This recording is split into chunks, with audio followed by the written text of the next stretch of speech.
आसपास, अपने परिवार में।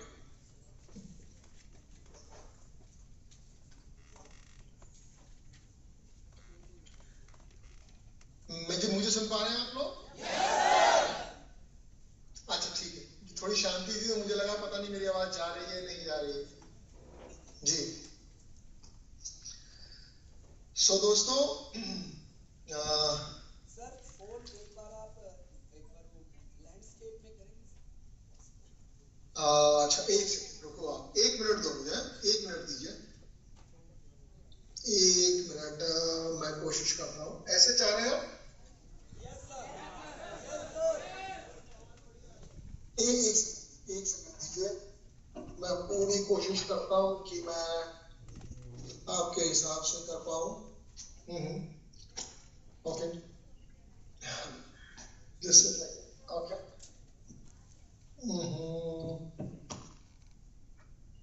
अभी ठीक है? चलिए चलिए, अच्छी बात है, अच्छी बात है। ओके, सो ये हुआ कि चलिए आज मैं आप लोगों से बात करता हूँ। आप सब लोगों ने कुछ चीजें अचीव करी हैं, है ना? गैलवे के शूरवीर हैं सारे। सो दोस्तों, मेरी तो जर्नी बहुत लंबी रही, है ना? जीवन में मैं भी शुरू हुआ आप ही की तरह, करते करते जिंदगी यहाँ तक लाई। सो मैं एक्चुअली फोन को 1 मिनट, मुझे 1 मिनट देना होगा आपको, 1 मिनट देना होगा। मैं 1 मिनट में करता हूँ दोबारा जो है ना, मैं फोन को सेटल कर लूँ। 1 second, give me a minute. धन्यवाद कुछ, बहुत बहुत धन्यवाद बताने के लिए, थैंक यू, धन्यवाद जी, थैंक यू। तो अभी मैंने फोन अपने हाथ से छोड़ दिया है तो अभी ज्यादा कंफर्टेबल। धन्यवाद, बहुत बहुत धन्यवाद। सो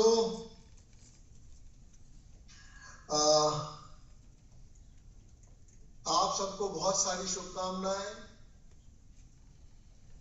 कि आप जिंदगी में अच्छा करें, बेहतर करें, और आपने अभी अच्छा करा और यहाँ पहुंचे हैं, है ना? और जैसे कि लाइफ में आज हम चैलेंजेस को देख रहे हैं, है ना? परेशानियों को देख रहे हैं, बड़ी सारी बातें हैं। तो इसी से रिलेटेड मैं अभी जब 10 मिनट पहले मुझे लगा कि मुझे आपसे बात करनी है, तो मुझे लगा मैं क्या बात करूं। तो मुझे लगा जिस तरह के आज हालात हैं, जिस तरह की आज परिस्थिति है, इससे मिलती जुलती परिस्थिति में इंसान कैसे रिएक्ट करता है या क्या नेचर उसको देती है, तो मुझे लगा इस वाले टॉपिक पे मैं आपसे 5 मिनट बात करता हूं। तो पहले तो मैं कुछ बेसिक बातें आपको बताता हूं जो मेरी अंडरस्टैंडिंग है लाइफ को लेकर, जो मैं समझता हूं। सबसे पहले मैं ये समझता हूं कि जब जीवन में विपरीत परिस्थिति आती है, जब आप परेशान होते हैं, जब आप ज्यादा डिस्टर्ब होते हैं, तो ज्यादातर इंसान मैंने देखा, मैं भी उसी में हूं, जो कि परेशानी को अवॉइड करते हैं, जो कोशिश करता है कि परेशानी नहीं आए। हमारा सारा एफर्ट, सारी कोशिश ये रहती है कि हम किसी भी तरह से लाइफ के अंदर परेशानी में ना फंसे। लेकिन आप नोटिस करना कि परेशानी में एक क्वालिटी होती है, अभाव में स्पेशली, अभाव में ना एक विशेषता है कि अभाव आपको उस परिस्थिति में नए नए तरीके बताती है जिससे कि आप अपनी लाइफ को बेटर कर सको।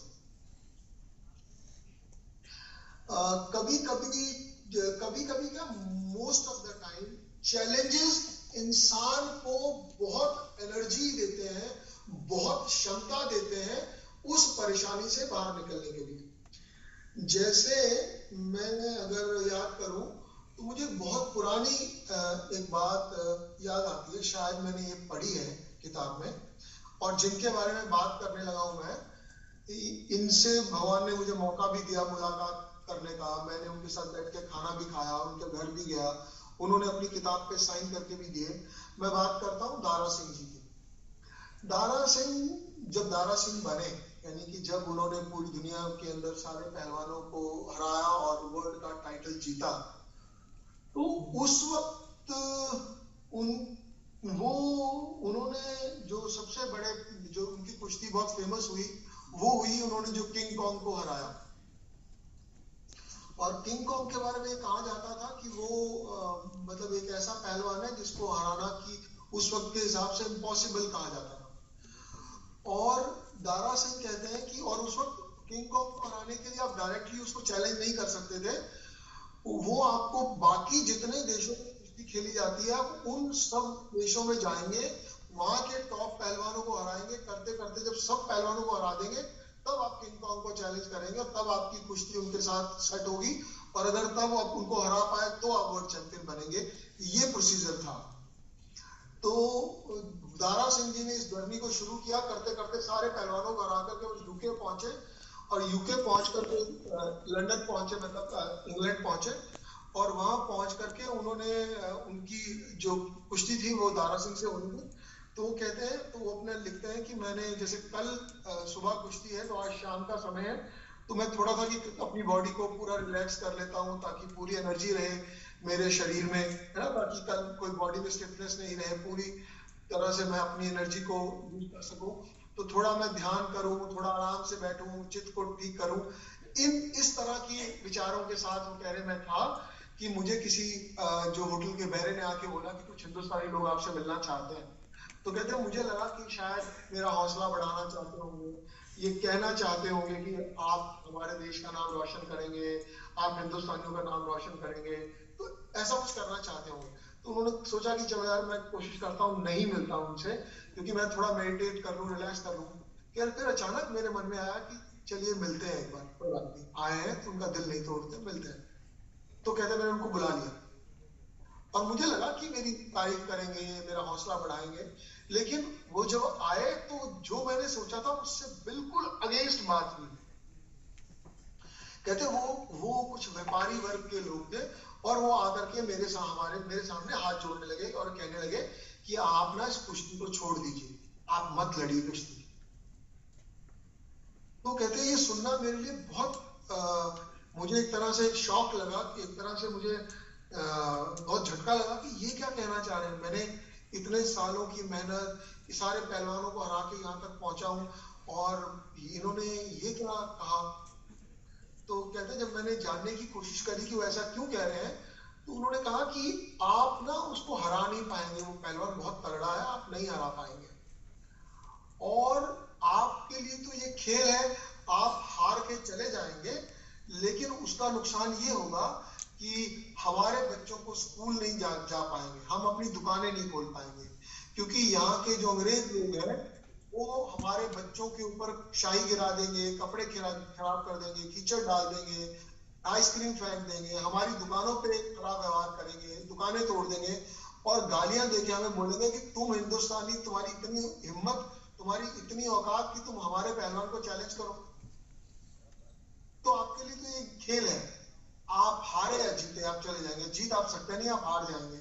तो हम आपसे हाथ जोड़ के विनती करते हैं, आप इस खेल से हट जाइए, क्योंकि आपके चले जाने के बाद हमें बहुत बेइज्जती होगी, हमें बहुत जलील होना पड़ेगा। तो हम नहीं चाहते कि हम ऐसा हो हमारे साथ, आप प्लीज इस खेल से हट जाए। तो कहते हैं कि उसके बाद मैंने उन लोगों को कोई जवाब नहीं दिया, हाथ जोड़ के मैंने बोला आप जाइए प्लीज, कोई बात। वो चले गए, और उनकी ये कही गई बात ने मुझे बहुत बेचैन कर दिया, बहुत परेशान कर दिया। वो कहते मैं सोचता रहा, मैं मेडिटेशन तो मुझे क्या करनी थी, लेकिन मैं परेशान रहा, सोचता रहा कि यार ये कैसे होगा। रात भर ऐसे ही बीत गई। अगले दिन मैंने डिसाइड किया कि मैं कुश्ती तो जरूर लड़ूंगा। और वो कहते हैं जब मैं कुश्ती लड़ने गया, तो अब जब मैं कुश्ती की बाउट में था, तो कहते हैं आप यकीन मानिए उनकी इस बात, कही हुई बात का मेरे पे एक असर हुआ कि मेरे लिए अब वो कुश्ती खेल नहीं रह गई थी, कोई गेम नहीं रह गई थी। मैंने अपने मन में कहीं ये ठान लिया था, या तो मैं जीत के निकलूंगा या मैं मर के निकलूंगा, मैं हारूंगा नहीं, या जीतूंगा या मर जाऊंगा। और हम सबको ये बात मालूम है कि वो फाइट जो है वो दारा सिंह जी ने जीत ली थी। और उस वक्त वो इतिहास में एक तरह से अजूबे से कम नहीं थी। तो दारा सिंह जी ने अपनी किताब में आगे लिखा कि वही लोग जो मेरे यहाँ को हाथ जोड़ रहे थे और ये कह रहे थे कि आप मत लड़ो, उन लोगों ने 3 दिन तक मुझे अपने कंधों पे बिठाकर शहर घुमाया, मुझे कंधों से नहीं उतारा। और वो ये लिखते हैं अपनी किताब में कि शायद मैं वो फाइट हार जाता अगर वो घटना नहीं घटी होती, अगर वो व्यापारी वर्ग के लोग मेरे पास नहीं आए होते, उन्होंने वो सब बातें नहीं कही होती, तो मैं शायद उतनी ताकत से नहीं लड़ता, क्योंकि अब वो मेरे लिए खेल नहीं था, मेरे लिए जिंदगी और मौत का सवाल था। आप इस कहानी में जो मैंने समझा और मैं जो आपसे शेयर करता हूं कि जब आप परेशानी में होते हैं, परेशानी आपको ताकत देती है, आपकी सारी ऊर्जा को इकट्ठा करती है अगर आप उस चैलेंज को एक्सेप्ट करते हैं। तो हमारे जीवन में भी हमेशा किसी ना किसी चीज का अभाव रहता है। आज आप जिंदगी में जिस जगह पे खड़े हैं वहां हो सकता है आपको कुछ पैसे का अभाव हो, नेटवर्क का अभाव हो, लीडरशिप का अभाव हो, और किसी चीज का अभाव हो। वो चीज आपको ताकत दे सकती है, उसको अपनी ताकत बनाइए, कमजोरी नहीं। क्योंकि देखिए, मैं ना एक और चीज समझाऊं कि जो परेशानी है ना, परेशानी में एक विशेषता होती है। परेशानी में ना एक विशेषता होती है, वो ना लोगों को संगठित करती है, और संगठन में बहुत ताकत होती है। जिंदगी में चैलेंजेस हमेशा ही रहते हैं, हमेशा ही रहेंगे। जैसे बहुत पुरानी मैंने किताब में कहानी पढ़ी थी, मैं आपसे शेयर करता हूँ। और जो मैं आपसे शेयर कर रहा हूँ, मैं ये बिल्कुल मानता हूँ कि सब मैंने यही समाज से लिया है ना, कुछ किताबों से लिया है, कुछ देखा, सोचा, समझा है। क्योंकि जो हमारा दिमाग है ना, ये एक तरह से डेटा सेंटर है। आप कलेक्ट करते हैं चीजों को। आपने कुर्सी देखी, वो कलेक्ट हो गई, कोई घटना देखी, वो कलेक्ट हो गई। आपका कलेक्शन सेंटर है, ये डेटा सेंटर है। तो वही बातें आपको शिक्षा देती हैं, ज्ञान देती हैं, नॉलेज देती हैं, कहीं काम आती हैं। उन्हीं में से कुछ बातें मैं आपसे शेयर कर रहा हूँ।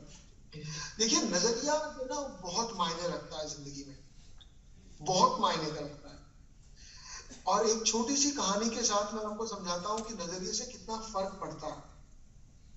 और जो बातें मैं आपसे शेयर कर रहा हूँ, इन सब बातों ने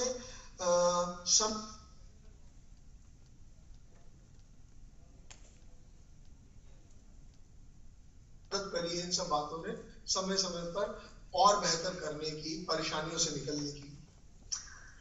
वो कहते हैं कि एक बार, एक कहानी है छोटी सी।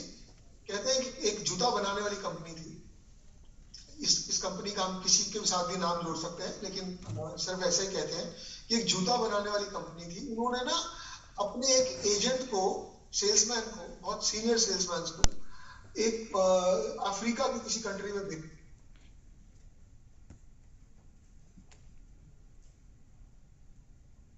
तुमको हेलो,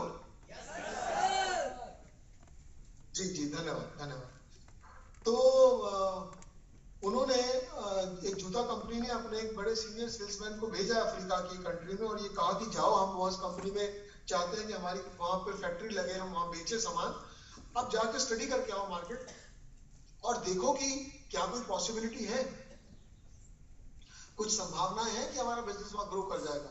वहां एक सेल्समैन गया, वो वहां 6 महीने रहा, और 6 महीने के बाद उसने एक लेटर लिख करके भेजा, या रिपोर्ट भेजी कि आपको इस कंट्री में नहीं आना चाहिए, क्योंकि ये कंट्री बहुत गरीब है, बहुत दिक्कत है, और यहाँ तो लोग बस ऐसे ही कुछ पत्ते बांध लेता है, कुछ और कर लेता है, यहाँ कोई पॉसिबिलिटी नहीं है। यहाँ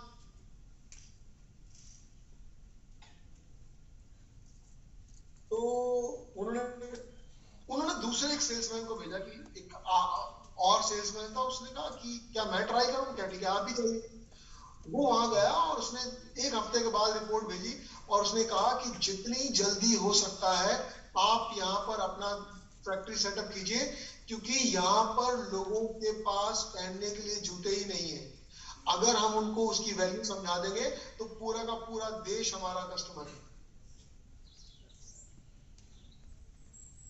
ये घटना, इसी तरह की ऑलमोस्ट सेम घटना मैंने अपने देश में महसूस करी, अपने खुद के देश में। जब मैं बड़ा हो रहा था तो हमारे यहाँ पहला जूता, महंगा जूता जो मैंने देखा, जितनी मेरी याददाश्त कम करती है, वो वुडलैंड का जूता था। और उसके जो तस्मे थे ना, जिसको हम लेसिस बोलते हैं अंग्रेजी में, तस्मे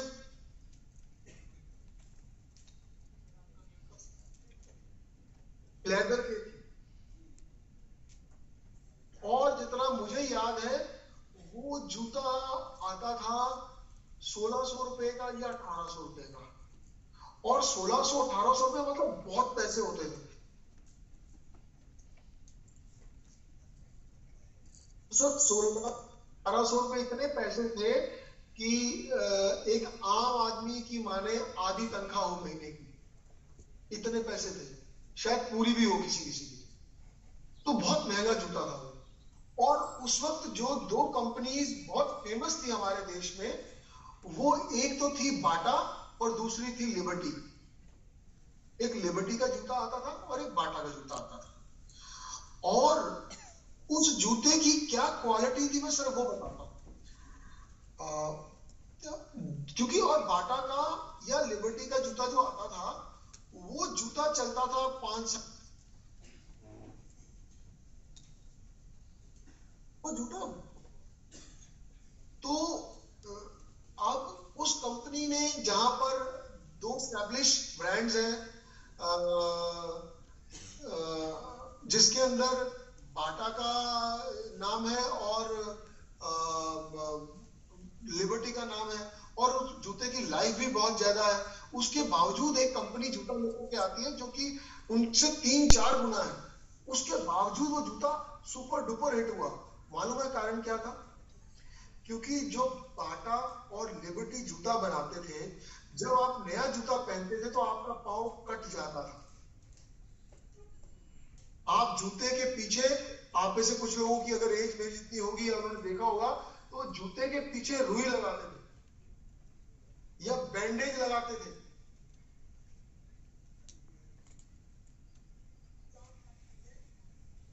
करते थे कि जूते से पाँव नहीं कटे, उसके बावजूद पाँव कटता था। और जूता महीना 2 महीने पहनने के बाद आहिस्ता आहिस्ता ठीक होता था। लेकिन जो ये वुडलैंड का जूता था, इससे पाँव नहीं कटता था। और उस जूते ने हिस्ट्री क्रिएट करी।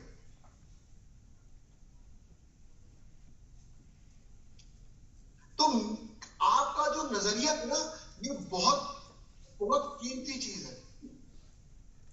हमेशा सकारात्मक सोचें। प्रॉब्लम्स में, परेशानियों में कामयाबी की या ग्रोथ की संभावनाएं बहुत ज्यादा होती है, बहुत ज्यादा। देखिए, हमारे अभी तक के जितने क्रिकेट के अंदर कैप्टन मैंने देखे हैं, मुझे लगता है धोनी नंबर 1 कैप्टन साबित हुआ है। और क्रिकेट में जो धोनी जिस स्टेट से आते हैं, उस स्टेट की अपनी कोई टीम नहीं है।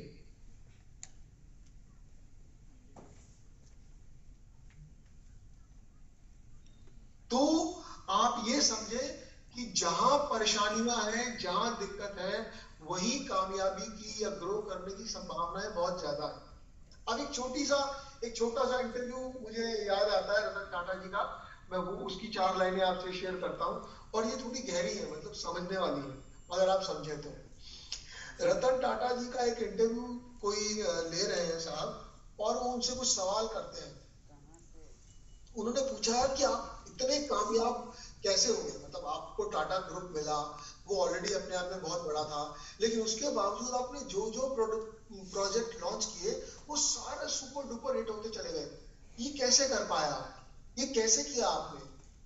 उन्होंने कहा, मैंने हर अपॉर्चुनिटी पे सही फैसला लिया। अब ध्यान से सुनना। उन्होंने कहा, मैंने हर मौके का बहुत फायदा उठाया और मैंने सही फैसला लिया।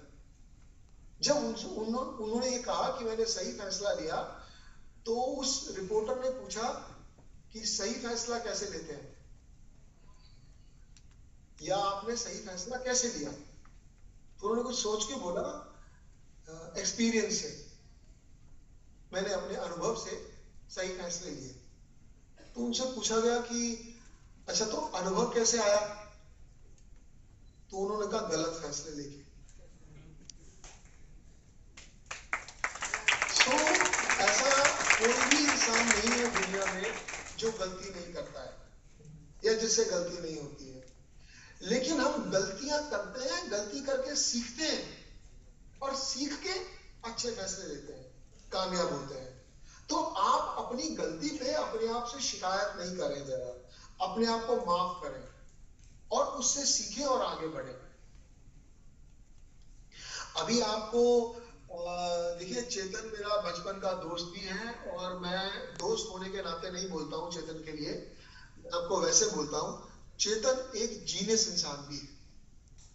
Yes sir. उनका इंटेलेक्ट, उनका इंटेलिजेंस बहुत कमाल का है और उन्होंने ना आप लोगों के लिए एक ना लॉयल कस्टमर क्लब बनाया है।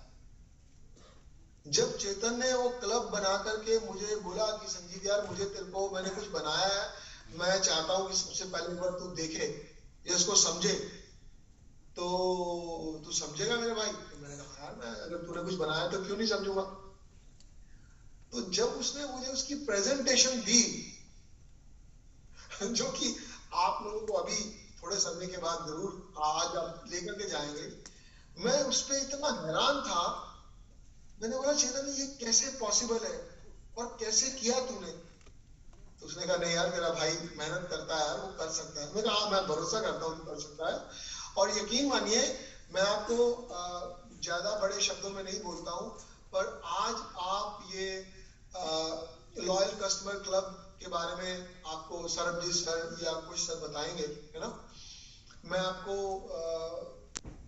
मेरा ऐसा विश्वास है कि आपने आज से पहले ऐसा सुना नहीं होगा और सुनने और समझने के बाद भी आपके मन में ये हैरानी और शक होगा कि क्या ये हो पाएगा। और हम एमएलएम इंडस्ट्री में ये पहले कंपनियां हैं जो ये करने जा रहे हैं, हम पहली कंपनी हैं।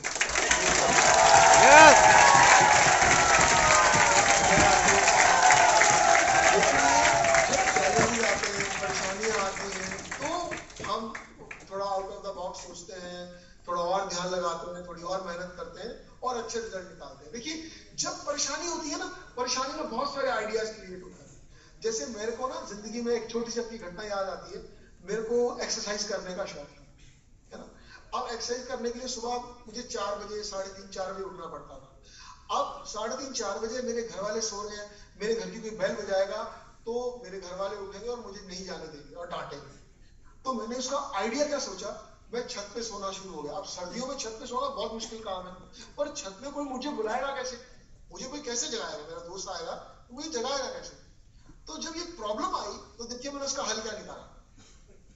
मैं हाथ में एक कड़ा पहनता है, मैंने उस कड़े के साथ एक धागा बांधा और धागे की एक तरफ थोड़ी सी कील बांध दी और उसको अपनी छत से नीचे लटका दिया, घर की दीवार के पास पीछे, और सो जाता था। और दोस्त को बोलता था तू आइयो दीवार पे ऐसे हाथ मारता हो, चलिए तुझे एक धागा मिलेगा, धागे को खींचेगा, मेरा हाथ हिलेगा, मैं उठ जाऊंगा और आ जाऊंगा।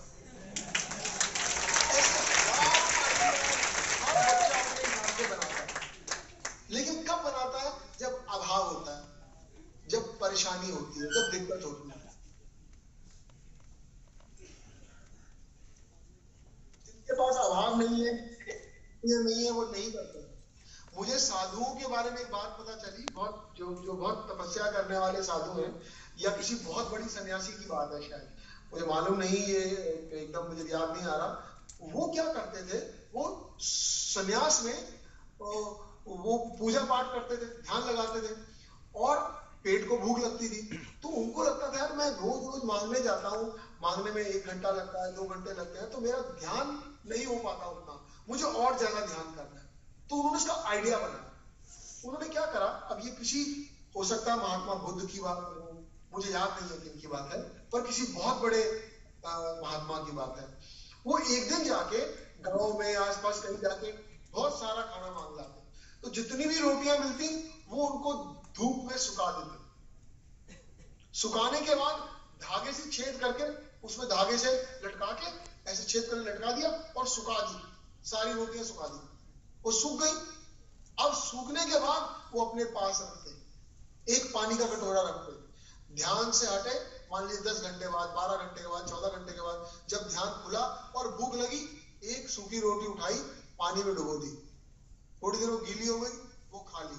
स्वाद तो चाहिए नहीं, पेट भर गया, फिर ध्यान में लग गए, फिर दूसरी रोटी उठाई, दूसरी खा ली। तो अगर दिन में एक रोटी खाते हैं या 2 रोटी खाते हैं, तो अगर वो महीने भर का राशन मांग के ले आए, तो आपको 1 महीने मांगने नहीं जाना है ना आइडिया। अगर किसी को वैसे कहा जाए तो कोई इस तरह नहीं सोचेगा। जैसे बोलते हैं ना, परिस्थिति आविष्कार की जननी है सॉरी, उसी तरह से प्रॉब्लम्स के अंदर प्रॉब्लम की ये क्वालिटी होती है कि वो आपके अंदर की क्षमताओं को निखारती है। आज आपके पास मौका है कि आप अपने आप को बेहतर लीडर साबित करें। अगर आपको लगता है कि चैलेंजेस हैं, परेशानियां हैं, तो इसको आप लीड करें, आप इसका हल ढूंढें, आप लीडर बने। ये परेशानियां ही आपको लीडर स्थापित करेंगे। सो दोस्तों, इसी जर्नी से चल करके मैं और चेतन या सरबजीत सर या कुश सर यहाँ तक पहुंचे हैं। जनार्दन भी यहाँ पर शायद मुझे अभी जाते हुए दिखाई देती, क्योंकि आपकी फोटोग्राफ बहुत छोटी है और मैं फोन से देख हूं, तो मैं उतना मुझे दिखाई नहीं दे रहा आप सब लोग के चेहरे पर। हाँ, मुझे ये पूरा यकीन है कि हम चीजें बहुत बेहतर करेंगे। और एक और चीज पे हम काम कर रहे हैं, उसको लेके मैं बहुत ज्यादा एक्साइटेड हूँ। और कोई बहुत बड़ा क्लेम नहीं भी करते हुए मैं आपको एक बात ये कहना चाहता हूँ, परमात्मा करे सब चीजें ठीक रहे, वेल इन प्लेस रहे, जिसकी संभावनाएं बहुत ज्यादा है। तो जैसे आप करीब 350 के आसपास लोग हैं, मैंने समझा है कि किस तरह आपने अचीव करा है। तो जितने भी ये लोग बैठे हैं, अगर ये ठीक से टाइम देंगे काम को और हम अपनी चीजों को और बेटर कर पाए जिस पे हम काम कर रहे हैं, तो आप में से कोई भी ऐसा नहीं होगा जो कि करोड़पति नहीं बनेगा। और ये सिर्फ आपको खुश करने के लिए नहीं है, हम काम कर रहे हैं, हम घर से जीतने आए हैं, हारने नहीं आए हैं। और जीत और हार का मापदंड पैसे कमाना नहीं है। हम जिस काम को कर रहे हैं, जिस इंडस्ट्री में हैं, उस काम को अच्छे से करें, उस इंडस्ट्री को कुछ अच्छा देकर जाए, ताकि लोगों को समझ में आए, लोगों को लगे यार ये इन लोगों ने शुरू किया था, ये इन्होंने डेवलप किया था, ये इन्होंने बेटर किया था। हम अपने हिस्से का कंट्रीब्यूशन जरूर करेंगे, ऐसे नहीं जाएंगे। और ये मैं या चेतन अकेले नहीं कर सकते, हम सबको मिलके करना होगा। Yes sir. सो दोस्तों, मेरी शुभकामनाएं आपके साथ हैं। अभी सरबजीत सर या कुछ आपको जो लॉयल कस्टमर क्लब है उसके बारे में बताएंगे। ये बहुत ही फैंटास्टिक क्रिएशन है चेतन की। मुझे उसके साथ दोस्त होने पे भी गर्व है, मेरा पार्टनर है, इस बात का भी मुझे बहुत गर्व है। सरबजीत पे, कुश पे, जनार्दन पे, आप सब पे गर्व है। तो मेरी शुभकामनाएं हैं, आप ईमानदारी से, पूरी ऑनेस्टी से काम कीजिए। और आज ये अभाव, ये परेशानी आपको मौका देती है कि आप अपने आप को लीडर स्थापित करें, इसका फायदा उठाएं। मेरी शुभकामनाएं आपके सामने। बहुत बहुत धन्यवाद।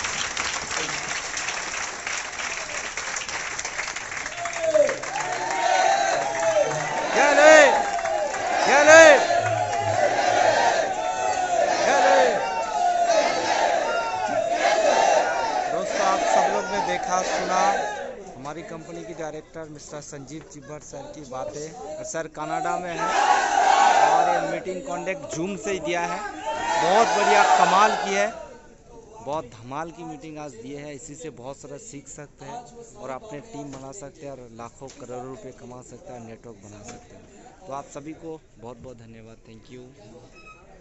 इस वीडियो को ज़्यादा से ज़्यादा लोगों के पास शेयर करें। बहुत सारे लोगों को इसी तरह नॉलेज चाहिए, बहुत सारा डाउनलाइन अपलाइन को शेयर करें। और अच्छा लगे तो लाइक करें, कमेंट करें। और हमारे गैलरी DT5 चैनल में आप पहली बार आए तो ज़रूर आप सब्सक्राइब करें, बहुत सारे लोगों को शेयर करें। थैंक यू, बहुत बहुत धन्यवाद।